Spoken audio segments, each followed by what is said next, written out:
तो चलो आज तो न्यूमेरिकल्स करने हैं। हाँ भाई, आज तो न्यूमेरिकल्स का डिस्कशन आपको करना है, तो चलिए शुरू करते। Start the numericals. सबके पास सीआरक्यू होगा ना। क्वेश्चन नंबर 7 से शुरुआत करिए। Start with question number 7। 7वें क्वेश्चन से शुरुआत करिए। थ्योरी सबने मेरे ख्याल से थोड़ा पढ़ लिया होगा ना। थ्योरी पढ़ के आए हो रिवाइज करके? मेरे ख्याल से थ्योरी सबने रिवाइज किया होगा घर पे, तभी क्वेश्चन सॉल्व करना पॉसिबल हो पाएगा आपके लिए। चलिए क्वेश्चन नंबर 7 से शुरुआत करते हैं। Determine the density of each of the following metals. हाँ जी, question number 7। Determine the density of each of the following metals from the data. Data दिया हुआ है, उसमें एक तो निकेल और रुबिडिनियम का एटॉमिक मासेस या मोलर मास जो कह लो दिया हुआ है। और उसके बाद ठीक है, क्वेश्चन नंबर ए से शुरुआत करेंगे। देखिए 7 का पार्ट ए। 7 का पार्ट ए, ध्यान से। आपको यहाँ पे निकल गिवन है और ये जो सेल स्ट्रक्चर है वो एफसीसी है। निकल आपको यहाँ पे दिया हुआ है, जो सेल स्ट्रक्चर यहाँ पर है वो एफसीसी है। जबकि अगर एज लेंथ की बात करेंगे, this edge length is equal to 500 picometer. This edge length is equal to 500 picometer. चलो पिकोमीटर को कर दो सेंटीमीटर में, तो देख हम यहाँ पे डेंसिटी ग्राम पर क्यूबिक सेंटीमीटर में कैलकुलेट करेंगे, तो डिस्टेंस को कर दो किसमें, सेंटीमीटर में कर दो। तो बोले कितना आएगा, ये हो जाएगा 500 इंटू 1 पिकोमीटर में 10 की पावर माइनस 10 सेंटीमीटर होगा ना। अगर सेंटीमीटर की बात करें तो 1 पिकोमीटर में 10 की पावर माइनस 10 सेंटीमीटर होगा। दिस इक्वल्स टू क्या रिजल्ट आएगा, बोल 5 इंटू 10 की पावर माइनस 8 सेंटीमीटर ना। तो चलिए निकल का एज लेंथ आपको दिया है, जिसको हमने कर लिया सेंटीमीटर में। और बता मोलर मास कितना, 58। मोलर मास का डेटा 58 है ना। याद करिए, जब एफसीसी का मामला होता है तो Z इक्वल्स टू 4 हो जाता है। जब मैटर एफसीसी का होगा तो Z इक्वल्स टू 4 पॉसिबल होगा। और हमारा टास्क यहाँ पे डेंसिटी कैलकुलेशन का टास्क है। D is equal to result यहाँ पर होगा Z into molar mass upon, देखना सबसे लास्ट में ये फॉर्मूला डिस्कस किया था ना, upon Avogadro's number into volume. अच्छा, क्यूबिक स्ट्रक्चर का वॉल्यूम A का क्यूब हो जाएगा। जो क्यूबिक स्ट्रक्चर का वॉल्यूम होगा वो A का क्यूब हो जाएगा। ये पहले से अंडरस्टूड है। रिपीट, एफसीसी है, एज लेंथ आपको दिया है, मोलर मास गिवन है, Z4 होता है ना। एफसीसी का Z4 होता है, ये हमने डिस्कस करा हुआ है। तो अभी ऐसी बात है, ये फॉर्मूला अप्लाई करेंगे। इसको हमने सबसे लास्ट में डिराइव किया था पिछली क्लास में ना। और जो वॉल्यूम डिनोमिनेटर में होगा, चूंकि स्ट्रक्चर क्यूबिक है, उसको A का क्यूब कर लेंगे। अब इसको सॉल्व कर, बोल क्या रिजल्ट आएगा। दिस इक्वल्स टू Z की वैल्यू 4 हो जाएगी इनटू मोलर मास यहाँ पे 58 डिवाइडेड बाई, अगर एवोगैड्रोस नंबर की बात करेंगे अप्रोक्सीमेट कितना आएगा, 6 इंटू 10 की पावर 23 ना। अप्रोक्सीमेटली आएगा 6 इंटू 10 की पावर 23 अपॉन, बता भाई वॉल्यूम A का क्यूब है ना। तो A का क्यूब का मतलब यहां पर होगा 5 इंटू 10 की पावर माइनस 8 का क्यूब करेंगे। और एक चीज और देखिए, जो मोलर मास है वो ग्राम में है ना। मोलर मास 58 ग्राम पर मोल निकल का। एटॉमिक मास आपको दिया है, उसको मोलर मास में कन्वर्ट किया तो 58 ग्राम पर मोल। और हमने इस एज लेंथ को सेंटीमीटर में कर लिया था, मतलब कि जो यूनिट होगा, जो यूनिट यहां पर होगा वो ग्राम पर क्यूबिक सेंटीमीटर हो जाएगा। इसको पूरा सॉल्व करने की जरूरत नहीं है, इतना भी काफी है। इस तरीके से डेंसिटी कैलकुलेशन इसका करना पॉसिबल हो जाएगा। ये फॉर्मूला याद है किसी को, लिख के था फॉर्मूला याद करके आए हुए बोला, ये फॉर्मूला याद किया था क्या? या है ना भैया, देख पूरा टॉपिक पूरा चैप्टर हमने कंप्लीट करा है, खाली डिफेक्ट्स में क्रिस्टल को छोड़ के। तो अब ये सी बात है, फॉर्मूला इसका जब तक याद, मतलब पूरा चैप्टर कंप्लीट करने के बाद ही क्वेश्चन सॉल्व करना था ना, तो सारे फॉर्मूलाज कम से कम याद होने चाहिए, है ना। सारा स्ट्रक्चर थोड़ा बहुत याद करके आओगे तभी ये क्वेश्चन हो पाएंगे। चलो अगला केस आगे देखिए, क्वेश्चन को ध्यान से। रुबिडिनियम का जिक्र है, रुबिडिनियम का जिक्र है। बीसीसी स्ट्रक्चर आपको दिया हुआ है, एज लेंथ गिवन है। What is the edge length, 600 picometer. अब बताइए, इसको आराम से सेंटीमीटर में कर लें, ये रिजल्ट आपको यहां पे मिल जाएगा 6 इंटू 10 की पावर माइनस 8 सेंटीमीटर आ गया एज लेंथ। आ तो गया। और बता molar mass given, molar mass कितना, 85.5। मोलर मास आपको दिया 85.5, कोई बता सकता है बीसीसी का जेड हमने क्या निकाला था, याद है तुम्हें? बीसीसी का जेड हमने कितना निकाला था, 2 ना। रिवाइज करके आओ सारे थ्योरी को, थ्योरी रिवाइज करके आओगे तभी याद आएगा ये सब। बीसीसी में जेड हमने 2 कैलकुलेट किया था ना, सिंपल क्यूबिक सेल में 1, बीसीसी में 2, एफसीसी में 4 और हेक्सागोनल पैकिंग में 6, ये हमने किया हुआ है। तो चलो जेड यहाँ पे 2 के बराबर हो जाएगा। फिर से वही बात, डेंसिटी कैलकुलेशन करना है। D is equal to possible होगा Z into molar mass upon Avogadro's number upon volume ना, क्योंकि क्यूबिक स्ट्रक्चर है, क्यूब है ना भाई, ये बॉडी सेंटर्ड क्यूब है, तो V को हम A का क्यूब तो कर ही सकते, लिख ही सकते। चलो यहाँ पे डेटा को सब्स्टिट्यूट करेंगे, Z यहाँ पे 2 के बराबर होगा, मोलर मास कितना 85.5 upon Avogadro's number approximately 6 into 10 की पावर 23 मल्टीप्लाइड बाय A का क्यूब ना, और A हमारे पास पहले से ही अवेलेबल है, तो A को लिख सकते हैं 6 इंटू 10 की पावर -8, इसका क्यूब करेंगे। यूनिट क्या होगा बोल, न्यूमरेटर में मोलर मास ग्राम में है ना, डिनोमिनेटर में सेंटीमीटर का क्यूब है, और बाकी सब तो नंबर्स है ना, ये 2 नंबर है, ये भी एक नंबर, ये मतलब यूनिट किस में आएगा, ग्राम पर क्यूबिक सेंटीमीटर में। ये जो आंसर यहां पर होगा ग्राम पर क्यूबिक सेंटीमीटर में हो जाएगा। इसका सॉल्यूशन ऐसे करना है, साथ ही में लिखना थोड़ा सा, चलो जल्दी नोट करो, साथ में लिखते रहो। उसके बाद 9 और 10 हम कर चुके हैं ना, 11 नंबर करना है। उसके बाद क्वेश्चन नंबर 11 की बारी है, उसके बाद क्वेश्चन नंबर 11 की बारी है। चलो जल्दी नोट करो, हाफ मिनट, आधा मिनट के अंदर।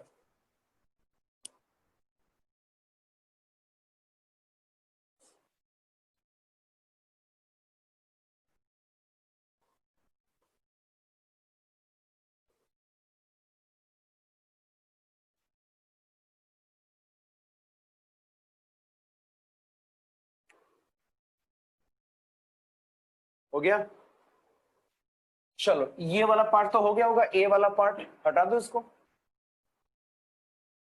अब आइए क्वेश्चन नंबर 11 पे जरा, ये काफी अच्छा क्वेश्चन कह सकते हैं, इसको जरा देखते हैं सवाल कैसे करेंगे। Question number 11, potassium crystallizes in BCC structure, the atomic radius of potassium is 220 picometer, sketch the unit cell and determine number of potassium atoms per unit cell. पहले डायग्राम स्केच करने की बात है तो डायग्राम स्केच कर लेते हैं। ये पोटेशियम का केस है और ये स्ट्रक्चर यहाँ पे बीसीसी है, ये क्वेश्चन का साफ कहना है, कह रहे कि स्केच द डायग्राम। ठीक है भाई, डायग्राम स्केच करके फिर सोचते हैं क्या करना है। अब सबको बीसीसी ड्रॉ करना आता है ना भाई, ये भूले तो नहीं ना, बीसीसी सबको ड्रॉ करना आता है। पार्टिकल प्रेजेंट होगा कॉर्नर पे, और ये कहां प्रेजेंट होगा बोल, बॉडी सेंटर पे। पार्टिकल प्रेजेंट होगा कॉर्नर पे और ये प्रेजेंट होगा बॉडी सेंटर पे। ये हमने करा हुआ है, सबको याद होगा, ये हमने करा हुआ है ना। तो चलिए, पार्टिकल प्रेजेंट है कॉर्नर पे, तो कॉर्नर पे डाल दिया इसको। और बताइए, ये प्रेजेंट होगा बॉडी सेंटर पे। हाँ भाई, ये कहां प्रेजेंट होगा, तो बॉडी सेंटर पे प्रेजेंट होगा, ऐसा बोल सकते हो ना। Number of potassium per unit cell calculate करना, जेड कैलकुलेट करना, तो जेड तो हम कर चुके हैं 2 ना, याद कर, जेड 2 कैलकुलेट हो चुका है ना, Z2 कैलकुलेट हो चुका है। अच्छा, रेडियस दिया हुआ है, इसको नोट कर ले, रेडियस है 220 पिकोमीटर, रेडियस आपको दिया 220 पिकोमीटर। Z यहां पे 2 हमने निकाल लिया हुआ है। अच्छा बी पार्ट पे, बी पार्ट पे कह रहा है कि पोटेशियम एटम का कोऑर्डिनेशन नंबर कैलकुलेट करो, ये भी कहा जा रहा है। कोऑर्डिनेशन नंबर कितना होगा, याद करो भाई, इसका ले लो coordination number.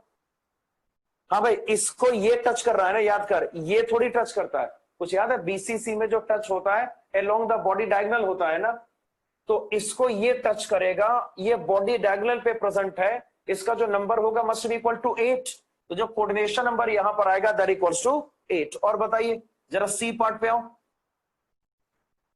Length of the side calculate करना, मतलब ए कैलकुलेट करना, क्या निकालना है, ए निकालना है। याद करो हमने क्या सीखा, R is equal to √3/4 into A ना, ये हमने पढ़ा हुआ है, याद कर। बीसीसी में R इक्वल टू √3/4 इंटू ए हो जाएगा। हमारा टारगेट यहां पर ए को कैलकुलेट करने का होना चाहिए ना, ए कैलकुलेट करना है, साइड का लेंथ कैलकुलेट करना है, तो हो जाएगा, कैसे निकालेंगे, 4 बाई कितना, √3 मल्टीप्लाइड बाई R, ये करना पड़ेगा।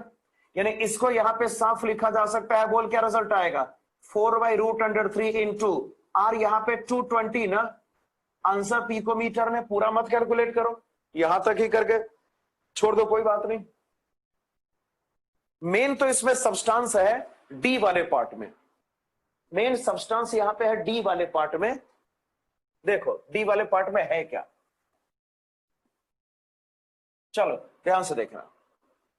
मेन यहां पे डी वाले पार्ट में सोचना है। दो आपका यहां पे देखिए, आपके पास यहां पे दो कह सकते हैं कि अरेंजमेंट है, दो अरेंजमेंट दिया हुआ है। एक ऐसा है, देखिए एक ऐसा है, ये है,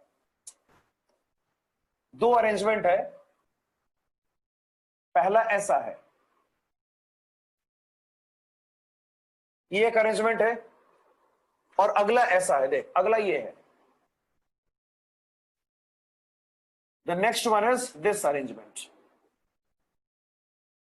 मतलब यहां पे दो प्लेन्स आपको दिया हुआ है। इन प्लेन्स को देख, ध्यान से देख, इन प्लेन्स को आपको यहां पे सेल में ढूंढना है। इन प्लेन्स को यहां पर आपको सेल में ढूंढना है। तो बोलो कौन सा प्लेन होगा? इन प्लेन्स को सेल में सर्च करना है, तो बताओ कौन सा प्लेन होगा? ये ध्यान से देखो। क्या ये प्लेन क्या तुम्हें सेल में नजर आएगा? ये प्लेन सेल में ढूंढ सकते हो? ये प्लेन क्या सेल में ढूंढ सकते हो? इस प्लेन को सेल में ढूंढना है, मतलब क्या? चार ऐसा होना चाहिए, बीच में एक पार्टिकल, और बीच का पार्टिकल सबको टच करना चाहिए। देख कैसे ढूंढेंगे इसको, ध्यान से देख, यहां देख सारे दोनों प्लेन यहां पे इस स्ट्रक्चर में प्रेजेंट है। इस स्ट्रक्चर में दोनों प्लेन प्रेजेंट है ऐसे वाले। पहला प्लेन कहां प्रेजेंट है मैं दिखाता हूं, यहां देख, ये फेस डायगोनल ड्रॉ कर लो, ये फेस डायगोनल ड्रॉ कर लो, दिख रहा सबको? अब सोच, ये पार्टिकल तो सारे के सारे पार्टिकल को टच करता है, याद कर। ये जो पार्टिकल होगा इसको भी टच करेगा, ये जो पार्टिकल होगा इसको भी टच करेगा, ये इसको टच करेगा, इसको भी टच करेगा ना। और ये पूरा प्लेन जो है, सोच, ये पूरा जो प्लेन है ये वही तो है, दिख रहा सबको? ध्यान से सोच के देखना, ये वाला जो प्लेन आएगा, ये वाला जो प्लेन आएगा, उसमें ये रहेगा सेंटर में ना। ध्यान से देखो, ये वाला जो प्लेन है वो ऐसा ही तो है, ऐसा ही है, देख रहा सबको? 1 2 3 4, और ये बीच में पांचवा पार्टिकल, 1 2 3 4, बीच में पांचवा पार्टिकल। याद कर, ये सब इसको टच करता है ना, ये सब भी इसको टच कर रहा, और ये एक ही प्लेन में है ना, ऐसा है। तो ये कौन सा है बताता हूं? ये है ना डायगोनल प्लेन ऑफ सिमेट्री है, ये डायगोनल प्लेन ऑफ सिमेट्री है, सबको देखा? तो अभी ऐसी बात है, ये प्लेन हमें देख रहा। अच्छा ये प्लेन दिख रहा है, ये प्लेन, दूसरा प्लेन दिख रहा सबको? दूसरा प्लेन ये तो दिखना चाहिए। बता दूसरा प्लेन कौन सा होगा? किसी भी फेस को ले लो ना, किसी भी फेस को ले लो। हाँ जी, बीसीसी का हर फेस ऐसा ही तो नजर आएगा, याद करो, बीसीसी का हर फेस ऐसा ही नजर आएगा ना।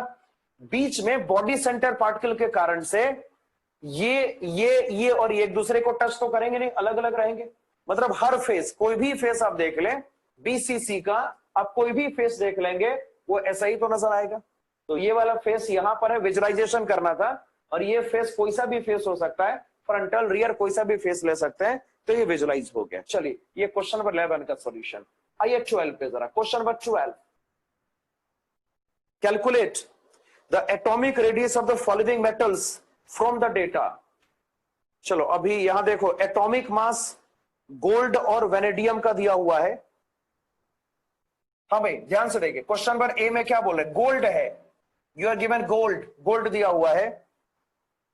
स्ट्रक्चर यहां पर क्या बोल? एफसीसी, स्ट्रक्चर यहां पे एफसीसी है। और क्वेश्चन में ध्यान से पढ़, एटॉमिक रेडियस कैलकुलेट करना है, मतलब कि आपको लैटिस पार्टिकल का रेडियस कैलकुलेट करना है, represented by capital letter R. ध्यान से देखिए, आपको लैटिस पार्टिकल का रेडियस कैलकुलेट करना है, कैपिटल लेटर आर। और इंफॉर्मेशन, डेंसिटी दिया हुआ है, बोल कितना डेंसिटी है? 19.7 ग्राम पर क्यूबिक सेंटीमीटर। हाँ जी, डेंसिटी आपको दिया 19.7 ग्राम पर क्यूबिक सेंटीमीटर। रेडियस कैलकुलेट करना है, बता कैसे करेंगे? एफसीसी है ये एफसीसी है, तो जेड यहां पर क्या होगा? 4। ये एफसीसी है तो जेड इक्वल्स टू 4 पॉसिबल होगा। अरे बात समझ में आ रही? एफसीसी है तो जेड इक्वल्स टू 4 पॉसिबल होगा। अब ध्यान से देख भैया, तो कैसे आर कैसे निकालेंगे? आर निकालने का एक ही तरीका है कि पहले ए निकालो। आर कैलकुलेट करने का एक ही तरीका है कि क्या निकालो? पहले ए निकालो, क्योंकि हमें मालूम है एफसीसी में क्या होता है, R equals to A by 2√2 ना। एफसीसी में आर इक्वल्स टू क्या होगा? A by 2√2। तो हम आराम से ए कैलकुलेट करने की कोशिश करेंगे, और जब ए कैलकुलेट हो जाएगा तो आर कैलकुलेट हो ही जाएगा। भले यहाँ पे कैलकुलेशन बहुत ज्यादा है, मगर कैलकुलेट तो हो ही जाएगा ना। देखो ध्यान से, यहां देखो हमने क्या सीखा, डेंसिटी इज इक्वल टू, अब डेंसिटी का मामला है तो यही फॉर्मूला एप्लीकेबल होगा, Z into molar mass upon Avogadro's number divided by volume. चूंकि स्ट्रक्चर क्यूबिक है ना, एफसीसी क्यूबिक स्ट्रक्चर होता है, तो अभी ऐसी बात है यहां पे क्यूब का वॉल्यूम ए का क्यूब हो जाएगा। हाँ भाई, क्यूब का वॉल्यूम यहां पर क्या बोल, ए का क्यूब हो जाएगा ना, इसमें कोई दिक्कत नहीं। क्या यहां से ए कैलकुलेट करना पॉसिबल है? देख कैलकुलेट करना पॉसिबल है, भले ही थोड़ा कैलकुलेशन है, मगर ए निकाल सकते हैं ना। तो अगर ए निकालेंगे तो क्या करना पड़ेगा, देख भाई अब 12th क्लास में हो तो इतना मैथ्स आपको आता होगा कि हम क्या करेंगे, बोल यहां पर ये रहेगा और टोटल का क्यूब रूट करेंगे, सबको श्योर है, हाँ या ना बता। अगर ए कैलकुलेट करना है तो ऐसे ही कैलकुलेशन करना पड़ेगा ना, इस इक्वेशन से ए ऐसे ही निकालना पड़ेगा, इसमें वैल्यूज डालें। बोल जेड यहां पे 4, और बताइए मोलर मास कितना 197 कर दिया ऐसा, डिवाइडेड बाय, और बता एवोगैड्रोस नंबर अप्रॉक्स ले लो 6 इंटू 10 की पावर 23 मल्टीप्लाइड बाय डेंसिटी, और डेंसिटी है 19.7,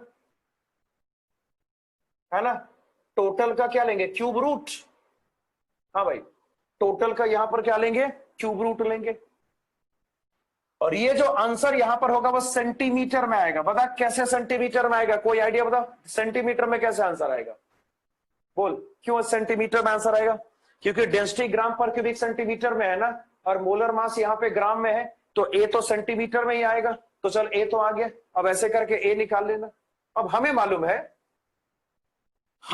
है कि आर, देख हमें आर निकालना है ना, हमें मालूम है आर कितना होगा, a/2√2, आर यहां पर a/2√2 होगा ना, तो यहां से ए कैलकुलेट करके करना, बाकी होमवर्क है। अब इतना बड़ा कैलकुलेशन अभी करेंगे तो पूरी क्लास निकल जाएगी भाई, ये होमवर्क है, ये करना है खुद से, समझ रहे ना। तो चलिए ये इस तरीके से आंसर कैलकुलेट करेंगे, सबको दिख रहा है ना। देख कोई दिक्कत नहीं, डेंसिटी हमें दिया हुआ है ना, डेंसिटी में तो वॉल्यूम के बदले ए का क्यूब जा ही सकता है, हमें वॉल्यूम के बदले ए का क्यूब जा सकता है, सबको श्योर है। तो जब ए का क्यूब है तो उसमें से ए तो निकल ही सकता है ना, जब ए निकल गया तो आराम से रेडियस कैलकुलेट हो जाएगा। 12 का बी पार्ट होमवर्क, 12 का बी पार्ट कर लोगे खुद से, बिल्कुल सेम क्वेश्चन है ना, मैं हिंट जरूर दे दूंगा, बाकी करना इसको खुद से। वेनेडियम है और बीसीसी है, याद रहे वेनेडियम और बीसीसी है, तो बीसीसी में जेड को लेंगे 2, क्या लेंगे, जेड को 2 लेंगे, और बताइए ए निकल जाएगा और आर √3/4 इंटू ए हो जाएगा। ये होमवर्क है, बी पार्ट इसका होमवर्क है, इसको सब ट्राई करेंगे, इसको सबको ट्राई करना, ठीक है ना, इसको नोट करो। 12 का भी होमवर्क मैंने दे दिया, सबसे हो जाना चाहिए, बिल्कुल इसी कॉन्सेप्ट पर है ना, तो चूंकि रिपीटेड क्वेश्चन है तो मैं इसको नहीं कर रहा, ये होमवर्क हो जाएगा, जल्दी नोट करिए। Then we will discuss about question number 13, इसको नोट करिए, फिर 13th क्वेश्चन पे आते हैं।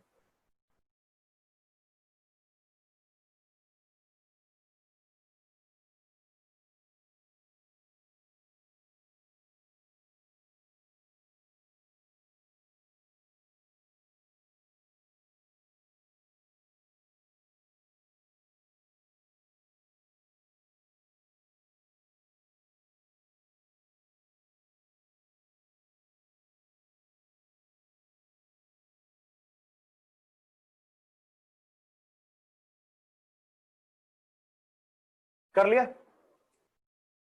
हो गया, हटा दो, हो गया ना सबका, हटा दो ना। चल ये वाला पार्ट तो हो ही गया होगा।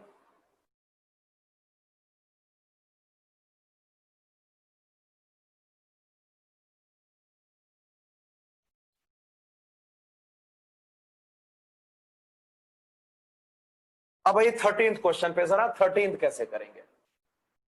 चलो अब एक ये कहां से आएगा, देख रेडियस रेशो, देखो जरा नोट्स में, रेडियस रेशो हमने कैलकुलेट करना सीखा था ना, और एक टेबल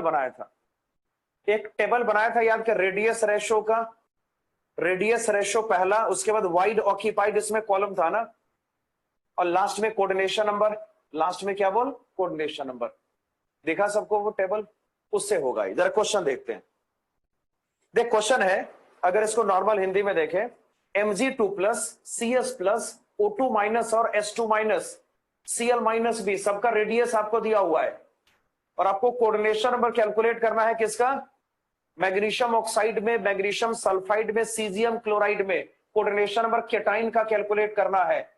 तो कैसे निकालेंगे कोऑर्डिनेशन नंबर, वो टेबल यूज करेंगे भाई, टेबल निकाल सारे, टेबल दिख रहा है सबको, 0.155 से 0.225 कोऑर्डिनेशन नंबर 3, 0.225 से 4.414 कोऑर्डिनेशन नंबर कितना याद कर 4, 0.414 से, हाँ जी 0.414 से 0.732 कोऑर्डिनेशन नंबर 6 और 0.732 से 1 वाला जो था उसमें कोऑर्डिनेशन नंबर 8 था, याद है ना। तो वैसे कुछ करेंगे, देखिए। तो चलो पहले मैग्नीशियम ऑक्साइड का सोचें, मैग्नीशियम ऑक्साइड, इसमें रेडियस रेशियो निकालेंगे और स्मॉलर कौन है, अब डेटा पढ़िए, Mg2+ का जो रेडियस है वो O2 माइनस के रिस्पेक्ट में स्मॉलर है ना, तो रेडियस रेशियो यहां पर कैसे कैलकुलेट करेंगे, R+ upon R-, smaller radius upon bigger radius, बताइए। तो केटाइन Mg2+ है, Mg2+ का रेडियस यहां पर कितना 0.65, देख ध्यान से, Mg2+ का रेडियस क्या होगा 0.65 अपॉन, और बता भाई O2 माइनस का रेडियस क्या दिया हुआ है 1.4 ना, O2 माइनस का रेडियस आपको दिया 1.4 एंगस्ट्रॉम, ध्यान से मैग्नीशियम ऑक्साइड का जिक्र है, केटाइन का रेडियस आपको दिया हुआ है, एनाइन का रेडियस आपको दिया हुआ है, केटाइन का रेडियस Mg2+ का रेडियस 0.65, O2 माइनस का रेडियस 1.4 एंगस्ट्रॉम, इसकी वैल्यू कैलकुलेट करें 0.65 डिवाइडेड बाई 1.4, ये 0.464 आ रहा है, इसको सॉल्व करने से रिजल्ट आएगा 0.464, बता भाई ये कौन सा रेंज में होगा, बोलो ये कौन सा रेंज में है, ये 0.414 टू 0.732 वाले रेंज में है ना, याद है, बोल इसका कोऑर्डिनेशन नंबर क्या होगा बता जल्दी। तो इस रेंज में अगर रेडियस रेशियो इस रेंज में होता है, वो टेबल आपको याद होगा, मैंने टेबल कराया हुआ ना, टेबल देखिए, रेडियस रेशियो वाला टेबल हमने करा हुआ है ना, इसमें ऑक्टाहेड्रल वाइड ऑक्यूपाइड होगा, इसमें ऑक्टाहेड्रल वाइड ऑक्यूपाइड होगा, और जो आपका कोऑर्डिनेशन नंबर होगा वो 6 हो जाएगा। चलिए तो हो गया, आगे चले। अगला डिस्कशन आपको मैग्नीशियम सल्फाइड का करना है, यहां पर भी केटाइन का कोऑर्डिनेशन नंबर कैलकुलेट करना है, रेडियस रेशियो कैलकुलेट करेंगे जो कि केटाइन का रेडियस बाय एनाइन का रेडियस होगा। हाँ भाई, एनाइन बाय केटाइन क्यों नहीं होगा, बोल एनाइन बाय केटाइन क्यों नहीं होगा, बता तो एनाइन बाय केटाइन क्यों नहीं होगा, रेडियस रेशियो होता है स्मॉलर बाय बिगर, याद है, रेडियस रेशियो होता है स्मॉलर रेडियस बाय बिगर रेडियस, अरे सबको याद है ना, रेडियस रेशियो होगा स्मॉलर रेडियस बाय बिगर रेडियस होगा, एनाइन बिगर है, देखो आप डेटा चेक करके देखो, H2 माइनस का रेडियस Mg2+ के रिस्पेक्ट में ज्यादा है, तो ऑब्वियस सी बात है अगर यहां पे हम रेडियस रेशियो कैलकुलेट करेंगे तो R+ अपॉन R- करना पड़ेगा। बोला Mg2+ का कितना डेटा 0.65, H2 माइनस का रेडियस देख कितना दिया, H2 माइनस का, H2 माइनस का 1.81 है, देखो ध्यान से, नहीं 1.84, H2 माइनस का डेटा कितना है 1.84, ये दिया हुआ है, दिख रहा सबको, ये है ना। इसको सॉल्व करो, ये क्या रिजल्ट आपको देगा 0.65 डिवाइडेड बाई 1.84, ये 0.353 आ रहा भाई, ये 0.353 आ रहा है, कौन से रेंज में बताता हूं, इसका रेंज है 0.225। अबे वो देख रहा तुम्हें, वो टेबल बनाया था सबने, वो टेबल बनाया था ना जो मैंने डिस्कस किया था, ये रेडियस रेशियो वाला, तो ये इसका रेंज बता, रेडियस रेशियो का रेंज क्या है उसको देखो टेबल को, वो 0.225 टू 0.414 के रेंज में आ गया ना, और जब ऐसा होगा तो टेट्राहेड्रल वाइड का ऑक्यूपेशन होगा, याद कर, और जो कोऑर्डिनेशन नंबर होगा मस्ट बी इक्वल टू 4 ना, तो अब ऐसी बात है अगर यहां पे कोऑर्डिनेशन नंबर कैलकुलेट करेंगे डेटा 4 के इक्वल हो जाएगा, ये हो गया सॉल्व। और देख सीजियम क्लोराइड का मामला CaCl, बता इसमें क्या, फिर से रेडियस रेशियो कैलकुलेट करेंगे तो आपको यहां पे करना पड़ेगा केटाइन बाय एनाइन अगेन, बताइए CS+ का जो दिया हुआ है डेटा वो कितना 1.69 है, CS+ का डेटा 1.69 अपॉन Cl माइनस का बोल कितना, Cl माइनस का डेटा 1.81 है, Cl माइनस का डेटा यहां पे 1.81 के बराबर है ना, इसको सॉल्व करेंगे 1.69 डिवाइडेड बाई 1.81, ये 0.933 आ रहा, 0.933, ये किसका रेंज क्या पता? इसका रेंज कौन सा वाला? इसका रेंज है 0.732 से 1 वाला ना। अबे टेबल सबने देखा है कि नहीं? वो टेबल याद करना पड़ेगा थोड़ा बहुत, या क्वेश्चन प्रैक्टिस करो तो अपने आप याद हो जाएगा। हाँ, कोऑर्डिनेशन नंबर 8 वाला है ये। कौन सा वाला? 8 वाला। इसमें क्यूबिक वाइड को ऑक्यूपेशन होता है ना। ये CaCl स्ट्रक्चर हमने पढ़ा भी है ना, सीजियम क्लोराइड टाइप स्ट्रक्चर हमने पढ़ा भी है। खैर, कोऑर्डिनेशन नंबर 8 आएगा। ये जो रेंज यहां पर आपको दिख रहा है, ये कोऑर्डिनेशन नंबर 8 को इंडिकेट करता है। इस क्वेश्चन का सॉल्यूशन कुछ ऐसे होगा।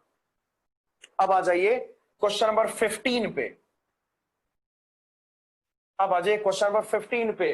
देखो, अब जो सवाल हम करेंगे, ये सब तो खैर बेसिक सवाल सब था।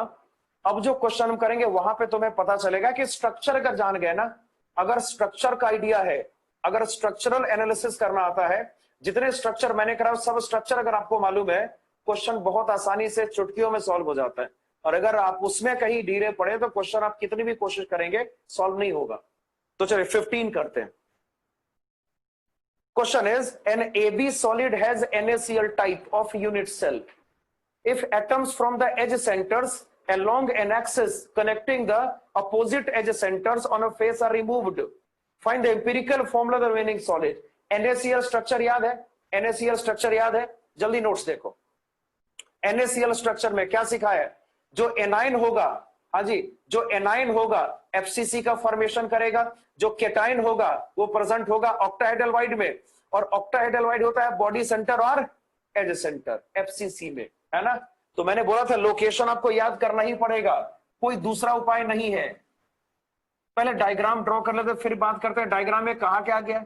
डायग्राम में क्वेश्चन में क्या बोला गया वो डायग्राम ड्रॉ करने से आपको क्लियर होगा। जरा यहां देखिए, जरा यहां देखो। चलो, क्वेश्चन में NaCl टाइप स्ट्रक्चर का जिक्र है। क्वेश्चन में NaCl टाइप स्ट्रक्चर का जिक्र है, और आपका जो यहाँ पे आपका जो सॉल्ट है वो AB है। सॉल्ट कौन सा है भाई? AB है।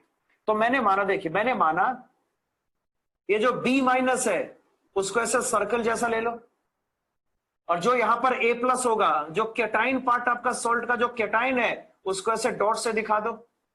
दिखा दिया? बता भाई, लोकेशन पहचान लोगे? लोकेशन कहां कहां डलेगा? बता, पहचान लोगे लोकेशन? NaCl स्ट्रक्चर है, ये स्ट्रक्चर कौन सा है? NaCl है। तो सर्कल कहां जाएगा? बोल, FCC पर। सर्कल कहां जाएगा? FCC पे। डॉट कहां जाएगा? बॉडी सेंटर और एज सेंटर पे, यानी ऑक्टाहेड्रल वाइड में। तो ठीक है, यहां पे सर्कल जाएगा, यहां पे पुट करेंगे, यहां पे ड्रॉ करेंगे, यहां पे ड्रॉ करेंगे। ड्रॉ कर लो, यहां ड्रॉ किया। FCC पहले ड्रॉ करना, तो चल कॉर्नर आ गया, ऑक्यूपाई हो गया। अब बाकी सारा फेस सेंटर ऑक्यूपाई करेंगे। यहां पे पार्टिकल्स डाल दिए, फ्रंटल फेस का ये सेंटर होगा, रियर फेस का ये सेंटर होगा। हो गया कंप्लीट। अब आगे चल। अब आपको यहां पे A+ की पोजीशन सर्च करनी है। तो पहली बात, A+ कहां पे प्रेजेंट होगा? बॉडी सेंटर पे, याद है ना। FCC में ऑक्टाहेड्रल वाइड बॉडी सेंटर और एज सेंटर पे होता है। तो चलिए याद करिए, बाकी सारा डॉट कहां पर होगा? एज सेंटर पे। NaCl स्ट्रक्चर देख, NaCl स्ट्रक्चर ऐसे ही ड्रॉ किया था ना, याद है? NaCl स्ट्रक्चर हमने ऐसे ही ड्रॉ किया था। ये बॉडी सेंटर है, इस पर ये आपका एक A+ प्रेजेंट है। इस एज सेंटर पे A+ होगा, A+ यहां पे प्रेजेंट होगा। यहां पे ड्रॉ करेंगे, और बताइए यहां पे ड्रॉ करना है, यहां पे ड्रॉ करना है। इसको लेंगे यहां पे लेंगे, यहां पर लेंगे। हो गया स्ट्रक्चर कंप्लीट। अब जरा सवाल को देखना है कि क्या बोला जा रहा है। क्वेश्चन कर रहा है कि if atoms along if atoms from the edge centers along an axis connecting the opposite edge centers on a face, किसी एक फेस पे जाना है, हाँ जी, ऑन अ फेस, किसी एक फेस पर जाना है, और जो अपोजिट एज सेंटर है ना उसको लेके एक लाइन ड्रॉ करना है, उस पे जो एज सेंटर का पार्टिकल उसको हटाना है और फाइनल फॉर्मूला निकाला। जरा यहां देखना कैसे करेंगे इसको। यहां देखो, मतलब मैं इस फेस पर जा रहा हूं। किस फेस पर? इस वाले फेस पे जा रहा हूं। अपोजिट एज सेंटर कौन सा होगा? ये और ये होगा इस फेस पर, या कौन सा होगा? ये और ये होगा, बोला जा सकता है ना। अपोजिट एज सेंटर या तो ये और ये होगा, या फिर ये और ये होगा। क्वेश्चन का कहना है कि भाई एक लाइन ड्रॉ करिए, एक एक्सिस ड्रॉ करिए, अपोजिट एज सेंटर को जोड़ के एक एक्सिस को ड्रॉ करिए। ठीक है, ड्रॉ कर लिया। फिर क्वेश्चन आगे कह रहा है कि एज सेंटर के पार्टिकल्स को रिमूव करना है। क्या करना बोल? एज सेंटर के पार्टिकल को रिमूव करना है। मतलब क्या करेंगे? इस एज सेंटर का पार्टिकल यहां से कट होगा, पार्टिकल यहां से कट हो जाएगा, ये कट नहीं होगा। क्वेश्चन का साफ कहना, क्वेश्चन को पढ़िए, क्वेश्चन को ध्यान से पढ़ के देखो उसमें क्या लिखा है। क्वेश्चन को ध्यान से पढ़ के देखो क्या लिखा हुआ इसमें। एज सेंटर को ही हटाना है, इसको नहीं हटाना। एक एक्सेस यहां पर ऐसा जरूर ड्रॉ करेंगे, मगर ये हटेगा और ये हटेगा, ये नहीं जाएगा। अबे क्वेश्चन पढ़ा था, लिख के बता। क्वेश्चन पढ़ा है? क्वेश्चन को हिंदी में क्वेश्चन समझ में आता ना? कि क्वेश्चन में जो बोला गया समझ में आ रहा? एक फेस पर जाओ और अपोजिट एज सेंटर को जोड़ के लाइन ड्रॉ करो, और जो एज सेंटर का पार्टिकल होगा उस लाइन पे जो आएगा उसको हटा दो। यही है ना क्वेश्चन? और तब जाके फॉर्मूला कैलकुलेट करो। बोल अब क्या फॉर्मूला बनता है, देखिएगा अब क्या फॉर्मूला होगा। तो फॉर्मूला कैलकुलेशन पहले भी सीखा है ना, कि बस आपको नंबर्स कैलकुलेट करने। फॉर्मूला कैलकुलेशन पहले से भी सीखा हुआ, नंबर्स कैलकुलेट करने हैं ना। हम यहां पर ए प्लस का नंबर कैलकुलेट करेंगे, हम यहाँ पे बी माइनस का भी नंबर कैलकुलेट करेंगे। हमें ऐसे प्रोसीड करना पड़ेगा। बोल ए प्लस का नंबर यहां पर क्या होगा, सोच के बता। ए प्लस का नंबर यहां पर क्या पॉसिबल होगा भाई? देखो इधर, एज सेंटर टोटल 12 होता है। कितना होता है? 12। देखिए दो एज सेंटर खाली हो गया, ये खाली हो गया और ये भी खाली हो गया ना। एज सेंटर यहां पर क्या बचा? 10 बचा। और याद करिए, एज सेंटर पे पार्टिकल का कंट्रीब्यूशन होता है 1/4। याद है? एज सेंटर पे जो पार्टिकल का कंट्रीब्यूशन होगा that will be equal to 1/4। और सोच, बॉडी सेंटर वाला जो आपका, ये जो बॉडी सेंटर वाला केटायन होगा वो कहीं नहीं जा रहा ना, वो तो यहीं पर है। तो बॉडी सेंटर पे एक केटायन प्रेजेंट होगा, इनटू यहां पे 1 पुट करेंगे। बोल क्या रिजल्ट आएगा बता? 2.5 प्लस 1 3.5 ना। ये जो ए प्लस का नंबर यहां पर है दिस इक्वल्स टू 3.5। ये जो ए प्लस का नंबर यहां पर है दिस इक्वल्स टू 3.5। देख रहा? अच्छा बता, क्या हमने बी माइनस के साथ कोई छेड़छाड़ किया है? क्या बी माइनस के साथ हमने कुछ करा? बी माइनस तो जैसा था वैसा ही है ना। बी माइनस जैसा था वैसा ही है, हमने एक भी बी माइनस यहां से नहीं हटाया। अरे बात को समझे? एक भी बी माइनस हमने यहां से रिमूव नहीं करा। इसका मतलब है बी माइनस का वही नंबर होगा 4। बी माइनस का नंबर क्या होगा? 4। तो ए प्लस 3.5 है, बी माइनस यहां पे 4 है। अब बताइए, तो चलो पहला फॉर्मूला क्या होगा? ए 3.4 3.5, इसको 7/2 लिख लें। एक काम कर, 3.5 को 7/2 कर दो। हाँ जी, 3.5 को क्या कर दिया? 7/2 कर दिया। अब बताइए, कोफिशिएंट यहां पर ए का 7/2 हो जाएगा, बी का क्या रिजल्ट आएगा? 4। बी का रिजल्ट यहां पे 4 होगा। अब इसको इंपिरिकल फॉर्मूले में कन्वर्ट करना है, तो इसको 2 से मल्टीप्लाई करो। पहले 2 से मल्टीप्लाई करेंगे। बोल क्या रिजल्ट आएगा? ये 2 से मल्टीप्लाई होगा तो क्या बचेगा? ए 7। और इसको भी 2 से मल्टीप्लाई करेंगे, क्या रिजल्ट आएगा? बी 8। देख भाई, ऐसा सॉल्व प्रैक्टिकली संभव नहीं हो सकता। इसका रीजन है, क्या यहाँ पे चार्ज बैलेंस हो रहा? लिख के बता, क्या यहाँ पे चार्ज बैलेंस हो रहा? चार्ज बैलेंसिंग नहीं है ना। तो भाई क्वेश्चन में है तो मैंने बना दिया इस क्वेश्चन को, लेकिन भाई आयनिक सॉलिड हमेशा न्यूट्रल होता है ना। ये न्यूट्रल तो नहीं दिख रहा। फिर भी क्वेश्चन का जो कहना उसके हिसाब से, क्वेश्चन जो कहता है उसके हिसाब से अगर बात करेंगे तो ये हमारा इंपेरिकल फॉर्मूला हो जाएगा। और बात को समझे? बाकी रियल में ऐसा सॉल्ट कभी प्रैक्टिकली नहीं बनेगा। यूनिट सेल हमेशा न्यूट्रल होना चाहिए। The cell must be electrically neutral. ये बात समझ लीजिए। 15 का सॉल्यूशन सबको क्लियर है? अरे 15 का सॉल्यूशन सबको क्लियर है ना। एक फेस पर जाना है और आपको यहां पर एज सेंटर्स को जोड़ के, अपोजिट एज सेंटर्स को जोड़ के एक लाइन ड्रॉ करना है। उस लाइन पे जो केटाइन होगा, जो एज सेंटर वाला पार्टिकल होगा, उसको खाली हटाना है, इसको नहीं हटाना है। कायदे से ये भी हट जाता, अगर ये हटता ना तब ठीक होता, तब न्यूट्रलिटी आ जाती। खैर क्वेश्चन में जो कहा गया हम उसको फॉलो करेंगे। इसको हटाना है, इसको हटाना है। तो हमने ए प्लस का नंबर कैलकुलेट करा, बी माइनस पहले जैसा 4 ही आएगा, और हमने फॉर्मूला कैलकुलेट कर लिया। चलो इसको जल्दी कंप्लीट करो।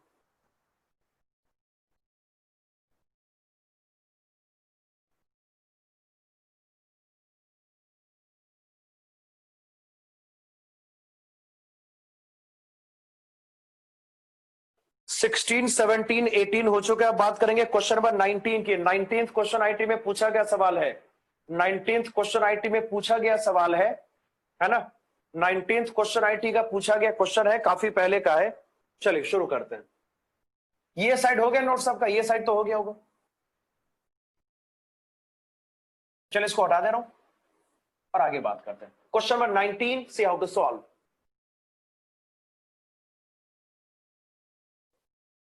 A metal crystallizes in two cubic phases, face-centered cubic and body-centered cubic, whose unit cell length are 3.5 and 3 angstrom respectively. Calculate the ratio of density of FCC and BCC. हाँ जी, ये question कैसे करेंगे बता तो जरा। ये सवाल पूछा गया क्वेश्चन है, कैसे करेंगे? Any idea how to solve this numerical? एक ही मेटल है, उसमें दो क्रिस्टल है।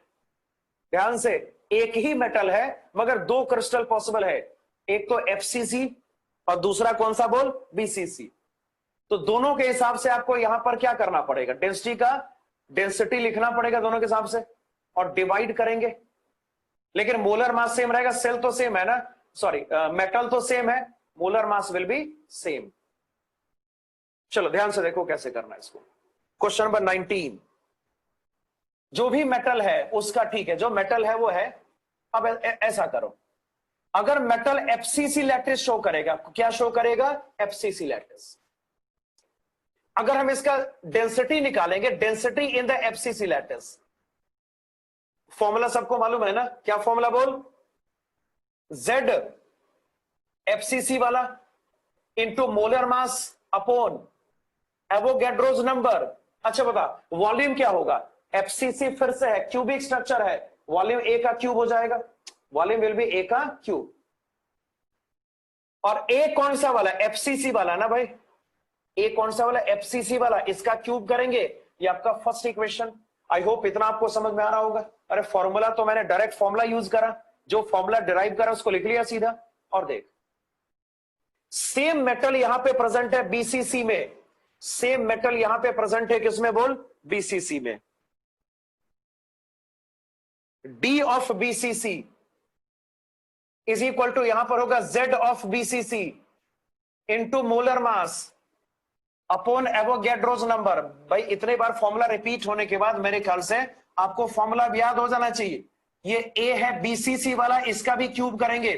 हमें वॉल्यूम, क्यूबिक स्ट्रक्चर का वॉल्यूम तो A का क्यूब होता है ना, हाँ भाई, हाँ या ना बोल, क्यूबिक स्ट्रक्चर का वॉल्यूम A का क्यूब होता है, तो ठीक है, इतना कर लिया। क्वेश्चन का साफ कहना है कि आप इसका रेशो निकाल के दिखाओ। जब रेशो निकालोगे 1 को 2 से डिवाइड ही तो करना पड़ेगा। जब रेशो निकालोगे तो ऑब्वियस सी बात है 1 को 2 से डिवाइड करना पड़ेगा। बोल क्या रिजल्ट आएगा, D of FCC upon D of BCC। और बोल क्या, राइट साइड में क्या बोल, M कैंसिल, Na कैंसिल, मतलब ये रिजल्ट आपको क्या मिल जाएगा, देखिएगा, Z FCC upon Z BCC multiplied पे। और बता, ये हो जाएगा A ऑफ BCC अपॉन यहां पर होगा A ऑफ FCC, इसका भी क्यूब करेंगे, सबको श्योर। अरे कुछ नहीं करा, ये 2 है, सॉरी, 1 को 2 से डिवाइड किया। आपको ये रेशो कैलकुलेट करना, ध्यान से, आपको रेशो कैलकुलेट करना है ना, तो आराम से ऐसे तो कैलकुलेट करेंगे। और सिंपल सी बात है, मोलर मास सेम रहेगा, और मेटल का मोलर मास थोड़ी बदलेगा, पैकिंग बदलने से मोलर मास थोड़ी चेंज होगा, मोलर मास तो फिक्स्ड है।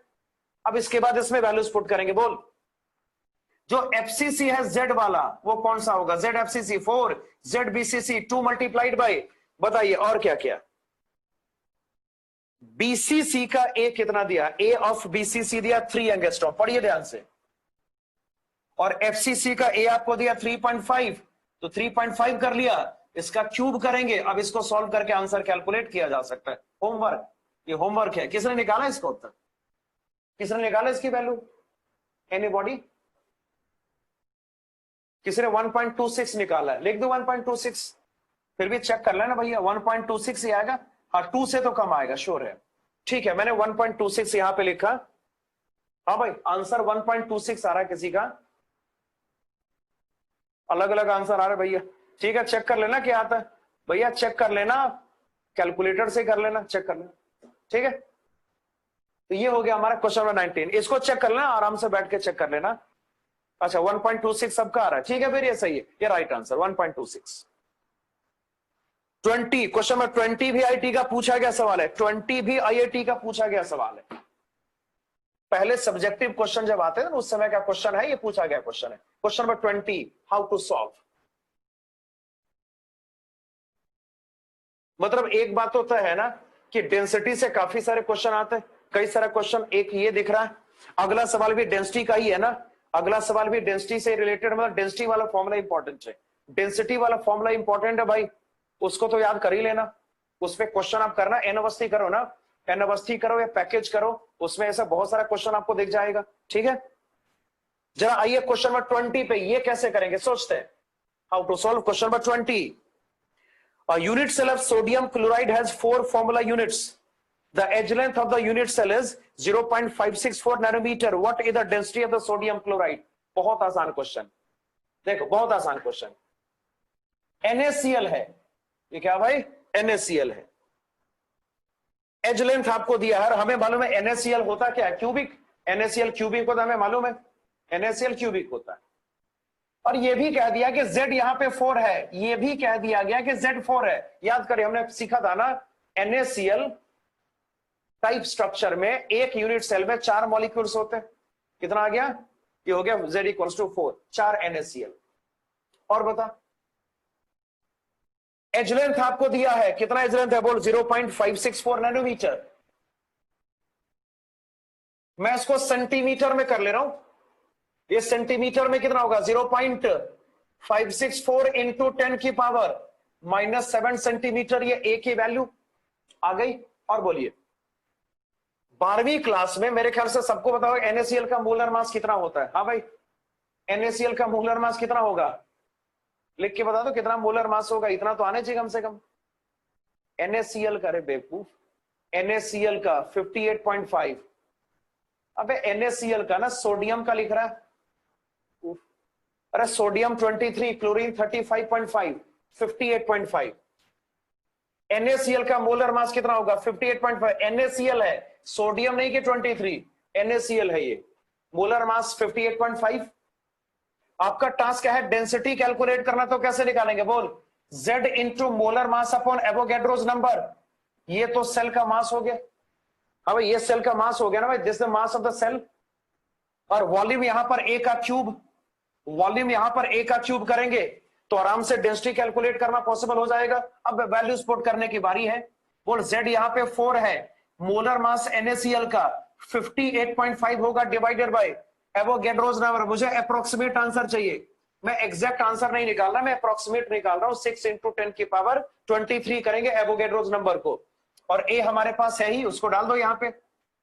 इंटू A हो गया 0.564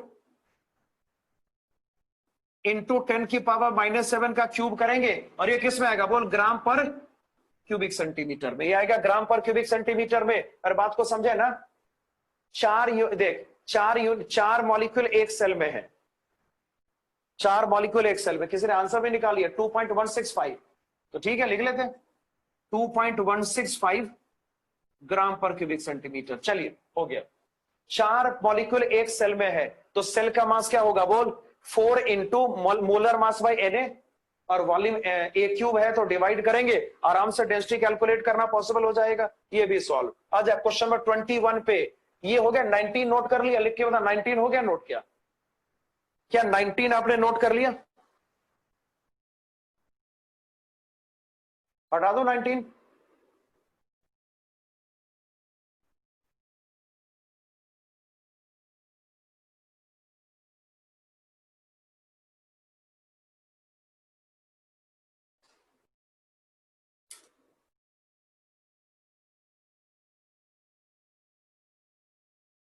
अब तक तो कर लिया होगा ना, अब तक कर लिया होगा। चल 19 हटा दे रहा, 20 रहने दे रहा।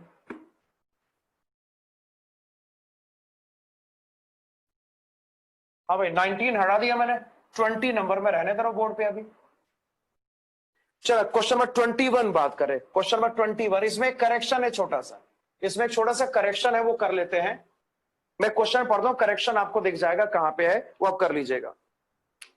इन a cubic packed structure of mixed oxides, the lattice is made up of oxide ion 1/5 है, इसको 1/8 करना है, 1/5 को 1/8 कर दो, 1/5 लिखा, उसको 1/8 करना है, वो मिसप्रिंट है, 1/8